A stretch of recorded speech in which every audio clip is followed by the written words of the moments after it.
अपने भक्तों के गुण स्वयं भगवान बता रहे हैं कि मेरे कितने प्रकार के भक्त होते हैं और उनमें कौन कौन से गुण होते हैं। सब लोग इधर देखिए, सावधानी से सुनिए। सबसे पहला, अभिसंधाय यो हिंसा दंभं मात्सर्यमेव वा संरम्भीभिन्द्रगभावं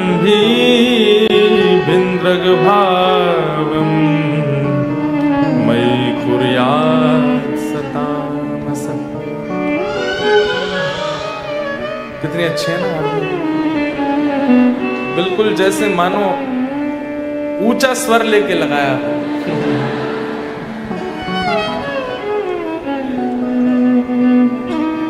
सबसे पहला भगवान बता रहे हैं तामस, मेरे तामसी भक्त का स्वभाव कैसा होता है। अभिसंदाय यो हिंसाम, ये करते तो मेरी भक्ति है, आते तो मेरे मंदिर में हैं, मेरा भजन भी करते हैं, नाम भी करते हैं, कथा भी सुनते हैं, उपासना भी करते हैं, लेकिन इनकी तामसिकता खत्म नहीं होती। मतलब कथा भी सुनेंगे, मंदिर भी जाएंगे, नाम जप भी करेंगे, पर खाने की बारी आ जाए तो प्याज भी खा जाएंगे, लहसुन भी खा जाएंगे, कभी कभी तो मांस तक भी खा जाएंगे, छोड़ नहीं सकते।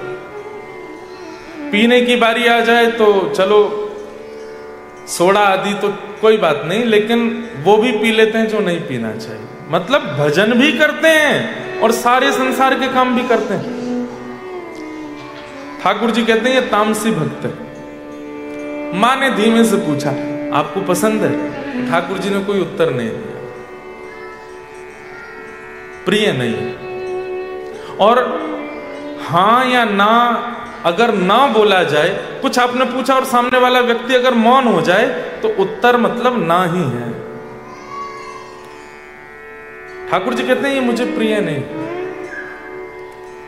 क्यों? इनका स्वभाव तामसी है। पता चल जाए कि एडिलेट में कथा हो रही है तो पूरी योजना बनाएंगे, हम सुनने जाएंगे, हाँ पूरे परिवार सहित जाएंगे, ठीक है। 2 दिन कथा भी सुनेंगे, नवरात्रि में 9 दिन पूरी देवी जी की चौकी बैठाएंगे, और वो श्रावण का महीना आएगा, रोज शंकर जी पर जल चढ़ाने जाएंगे। लेकिन जब सामान्य दिनों की बात आती है तो खाने में भी कोई कसर नहीं, पीने में भी कोई कसर नहीं, और हम केवल खाने पीने तक ना रहे, स्वभाव में भी छल भी करते हैं, कपट भी करते हैं, दंभ भी करते हैं, दूसरों का बुरा भी करते हैं, निंदा भी करते हैं, सब काम करने में ये रुचि रखते हैं। मतलब एक प्रकार से संसारी जीव है, पर उसमें एक गुण है, क्या? वो कथा भी सुनते हैं। जैसे रावण सारे गलत काम करता है, लेकिन उसका एक गुण आ जाता है, क्या? महादेव की उपासना भी करता है, नित्य महादेव का अभिषेक भी करता है, त्रिपुंड भी लगाता है, संस्कृत का विद्वान होने की वजह से रोज नए नए स्तुतियों की रचना भी करता है तो भक्त। यस्यास्त्रे द्राड डाड डुड डुड ममलम टम टटम टम टटम टम डम शम डुडम शम डुहि डुहि चकितम भूपके भूपनालम तैलम तैलम तो तैलम खुकु खुकु खुकु ख्वांग ख्वांग ख्वांग ख्वांग ख्वांग ध्यायन्ते यस्य कान्ते वचसित सकलम पातु नो चंद्रचूड़। अब सुन करके क्या लगा? कितनी अद्भुत स्तुति है, शंकर जी का श्लोक है। रचनाकार कौन है? दशानन रावण। तो जो लोग उस समय में ये स्तुतियां सुनते थे, जटाट विज्वल प्रवाह पादित स्थले गले बलंबितम भुजंग तुंगमालिकम, जब ये स्तुतियां सुनते थे तो लोगों के मन में एक इच्छा प्रकट होती, कौन है ये, किसने लिखी है? बोले रावण। अच्छा, लेकिन जब पता चला असलियत का तो भजन भी करता है, महादेव की उपासना भी करता है, जल भी चढ़ाता है, नित्य कैलाश दर्शन करने जाता है महादेव का। लेकिन ना तो व्यवहार में परिवर्तन, ना स्वभाव में परिवर्तन, ना भोजन पानी में परिवर्तन, ना अपनी क्रिया में परिवर्तन। ये तामसी भक्त है। और तामसी भक्त का क्या गति होती है? नाश। जो भगवान गीता में कहते हैं न मे भक्त्या प्रणश्यति, मैं अपने भक्त का पतन नहीं होने देता, तामसी भक्तों के साथ ये चीज लागू नहीं होती, इनका पतन होता है। ये नाम गाते हैं, भजन करते हैं, तो भी इनका पतन होता है। बहुत ध्यान से सुनिए सब लोग, क्योंकि आप ऐसे देश में रहते हैं जहां तामसिक बनने में बहुत सरलता है, जहां तामसी बनना बहुत इजी है। ये भोग देश है, यहां भोग भोगना बहुत आसान है। आंखों की इच्छा, कानों की इच्छा, हाथों की इच्छा, पैरों की इच्छा, जीव की इच्छा, त्वचा की इच्छा पूरी करने में यहां बहुत प्रयत्न नहीं करना पड़ता, बहुत जल्दी पूरी हो जाती है। इसलिए यहां सावधान। मैं कभी कभी मेरे मन में आता है कि भारत में रहने वाले व्यक्ति को इतने परिश्रम की आवश्यकता नहीं है, पर यहां रहने वाले व्यक्ति की तो कठोर परीक्षा होती है। क्यों? उसके सामने भोग वस्तु खुले में रखी है, भोग लो। लेकिन यहां रह करके कि भी यदि किसी ने अपने ऊपर संयम कर लिया तो शायद भारत में भजन करने वाले से पहले ठाकुर जी मिल जाएंगे उसको, कि तुमने भोग देश में रह करके भी। अब भारत में भी वैसे कोई कमी तो रह नहीं गई है, सब कुछ हो रहा है वहां भी, और इतना खतरनाक हो रहा है कि समझ नहीं आ रहा क्या हो रहा है। तो तामसी भक्त का भगवान लक्षण बताते हुए कह रहे हैं इनके अंदर हिंसा की भावना रहती है। मतलब विशेष रूप से आगे वाले, नीचे वाले, ऊपर तो मेरी आंखें कम जा रही है, आप लोग तो यहीं देखते रहो, हिलना भी नहीं, हाँ सुनते रहो। 2 ही दिन है आपके पास, इसलिए गवाना नहीं। इनके अंदर हिंसा की भावना रहती है।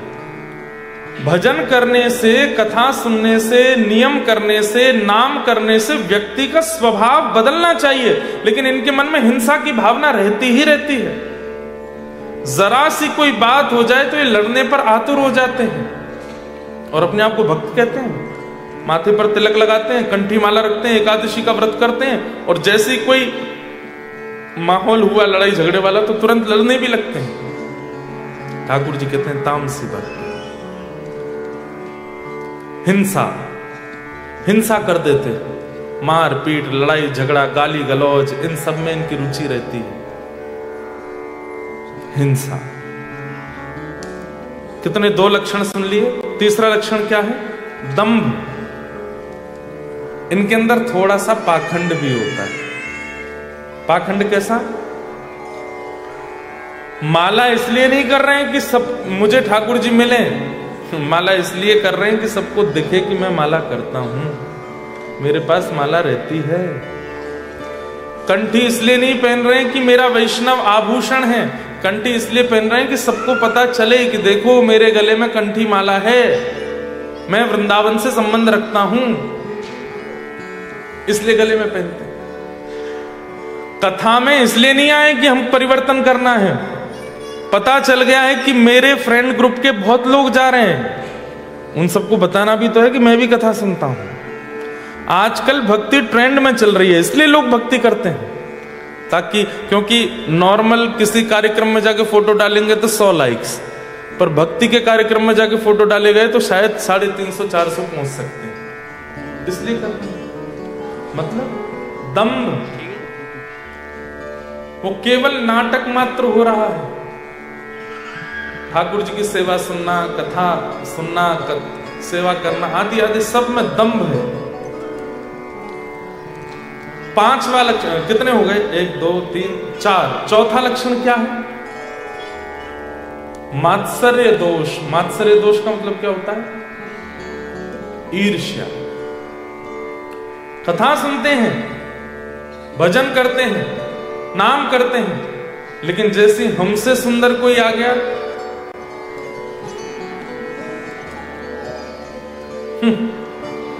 इतना पाउडर लगा के आया मुंह पे, ऐसा बन के आया, ईर्ष्या। कथा सुनते हैं, भजन करते हैं, कीर्तन करते हैं, लेकिन कोई हमसे ज्यादा बढ़िया वाली गाड़ी में आ जाए, सब पता है मुझे रेंट पे ले रखी है, इसमें कुछ दिन का रेंट बस दिखा, शो ऑफ कर रहा है सब जगह। ईर्ष्या। अच्छा एक बात कहूं बंधुओं, हमारे अंदर यदि काम है तो काम दोष के साथ में भगवत मिलन हो सकता है। ठाकुर जी कभी ना कभी मिल सकते हैं। क्रोध दोष के साथ भी भगवत मिलन हो सकता है।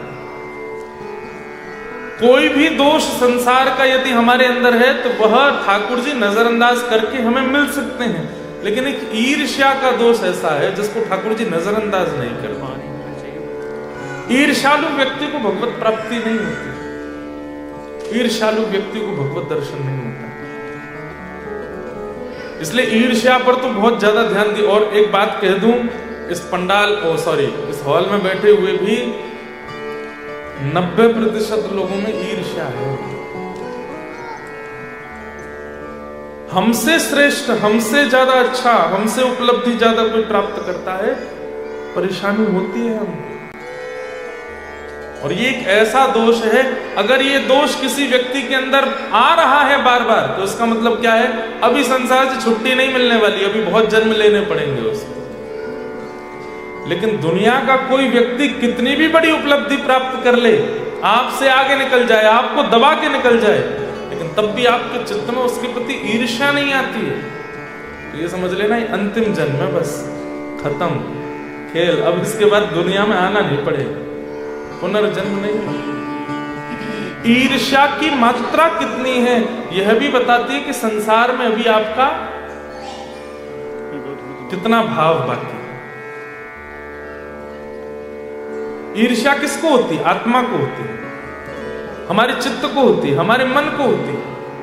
इसका मतलब अभी उसको और यश चाहिए संसार में, उसको और धन चाहिए, उसको और सुंदरता चाहिए, उसको और ज्यादा ख्याति चाहिए, उसको और ज्यादा उपलब्धियां चाहिए। जन्म होगा उसका। लेकिन कोई व्यक्ति शांत हो जाए, प्रशांत हो जाए, कोई कुछ भी करे, उसके चित्त को ईर्ष्या नहीं होती। ठाकुर जी और उपलब्धि दीजिए, और आगे बढ़ाइए, सबको और सुंदर बनाइए, और श्रेष्ठ करिए, ऐसी भावना यदि किसी की है तो ये उसका अंतिम जन्म मानिए। अच्छा, एक जगह मैं कहीं किन्हीं महापुरुष से सुन रहा था कि संसार में जितने भी गुण हैं, संसार में जितने भी गुण हैं, यदि वो गुण किसी व्यक्ति में एक साथ दिखने लग जाए, सरलता, सौम्यता, निष्कपटता, निश्चलता, समझ जाना चाहिए उसका अंतिम जन्म।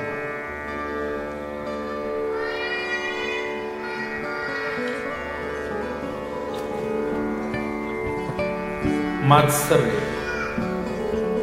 इस दोष से बचिए। तो भगवान कह रहे हैं तामसी भक्तों में पहला लक्षण क्या है? ये कथा भी सुनते हैं, कीर्तन भी करते हैं, नाम जप भी करते हैं और सारे गलत काम भी करते हैं। दूसरा, इनके अंदर हिंसा की भावना बहुत ज्यादा होती है, लड़ाई झगड़ा, मारपीट करने के लिए सदैव तैयार रहते हैं। तीसरा लक्षण दंभ, पाखंड ज्यादा करते हैं, भजन कम करते हैं। चौथा, ईर्ष्या की भावना में सदा संलिप्त रहते हैं, मात्सर्य दोष से युक्त रहते हैं। संरंभी भिन्द्रक भावम मयि कुर्यात् सतामस। इस प्रकार से भजन करने वाले लोगों को मैं तामसी भक्त कहता हूं। मां, ये मुझे प्रिय नहीं, ये मुझे अच्छे नहीं लगते। तब मां कहती हैं तो फिर दूसरे भक्त कौन से हैं? तब ठाकुर जी कहते हैं दूसरे भक्त हैं राजस भक्त। आप कौन से हैं? देखो, व्यक्ति सब जानते हैं कि मेरे अंदर क्या गुण है, क्या अवगुण है, मैं कैसा हूं, ये सबको पता है। इसलिए जो जो लक्षण यहां बताए जा रहे हैं, अगर किंचित भी वो लक्षण आपके अंदर है तो स्वयं स्वीकार कर लेना कि हाँ, मैं ये वाला हूं। अगर तामसी लक्षण है, किसी को बताइए मत, पर स्वीकार तो कर ही लीजिएगा यहाँ पे कि हाँ, ये मुझ में है। दूसरा लक्षण क्या है? राजस भक्त, विषयान् विसन्धाय यश ऐश्वर्यमेव वा अर्चा दावर चैद्योमा पृथक भाव राजस।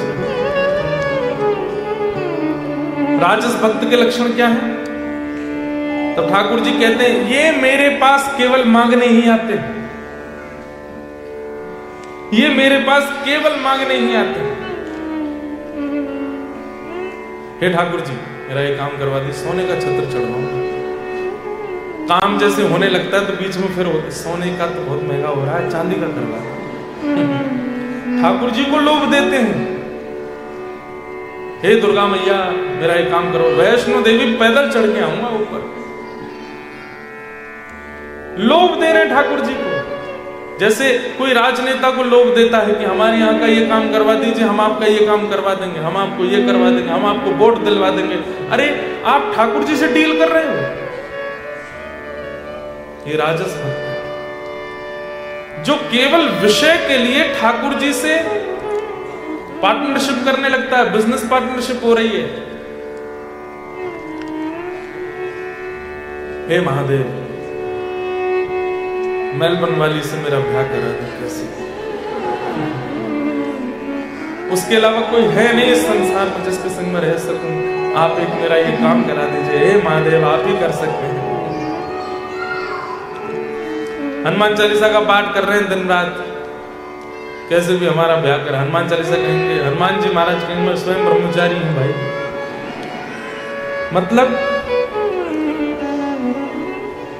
विषयों के लिए ठाकुर जी की आराधना करने वाला व्यक्ति। अभी आप सब लोग तो ऑस्ट्रेलिया में हैं, कई लोगों के वीजा नहीं होते, कई लोगों के रिजेक्ट हो जाते हैं। तो भारत में ऐसे कई मंदिर हैं, वीजा वाला मंदिर, वहां पर जाके ना मान दो वीजा लग जाता है। एक पंजाब में कोई स्थान है, वहां पर जाके हवाई जहाज का टॉय अर्पित कर दो तो यूएस का वीजा हो जाता है। ठीक है, मैं किसी स्थान की निंदा नहीं कर रहा हूं, लेकिन हम लोग कभी निस्वार्थ क्यों नहीं बन पाते ठाकुर जी के लिए? एक स्वार्थ क्यों बना रहता है चित्त में? तो भगवान कह रहे हैं विषयों के लिए जिसको मेरी याद आती, वैसे मेरे को कभी याद नहीं करता, मेरी कभी उसको स्मृति नहीं होती, मैं हूं भी इस पर भी उसको संशय होता रहता, भगवान कुछ है क्या? लेकिन जैसे ही जीवन में अभाव आता है उसको याद आने लगता है, हे भगवान, हे प्रभु, कहां राम कृष्ण जगन्नाथ, कहां होना है? ठाकुर जी कहते क्यों पुकार रहे हो, ये काम मेरा करवा दीजिए। आप लोग कभी विचार नहीं करते क्या भगवान ने इसलिए दुनिया बनाई है कि हम लोगों को जन्म दें और फिर जब हमारे काम अटके तो उनसे काम करवाऊं, उनका भजन करूं। मैं अभी मेलबर्न में भी इस बात को कोट करके आया था कि हम सब उनसे बिछड़ गए हैं और अपने कर्म बंधनों में बंध गए यहां करके, पुनः उन्हीं के पास जाना है, इसलिए हम आए हैं इस संसार। जीवात्मा और परमात्मा एक घोंसले के दो पक्षी हैं। जीवात्मा रूपी पक्षी संसार को देख के कहता है, अभी मैं कल होबार्ट से ड्राइव करके कौन सी जगह गए थे, लॉन्चेस्टर तस्मानिया में, उसको बोलते हैं कि ऑस्ट्रेलिया की सबसे बढ़िया ड्राइव। हम खुद चला के ले गए गाड़ी, सब देख के आए, अच्छा था, क्या बढ़िया पहाड़ थे, क्या बढ़िया नदियां थी, क्या सरोवर थे। एक बात कहूं, पहाड़ तो हैं आपके ऑस्ट्रेलिया में, पर इन पहाड़ों पर बद्री विशाल और केदारनाथ नहीं। नदियां तो हैं पर गंगा यमुना जैसी आचमन करने वाली नदियां नहीं।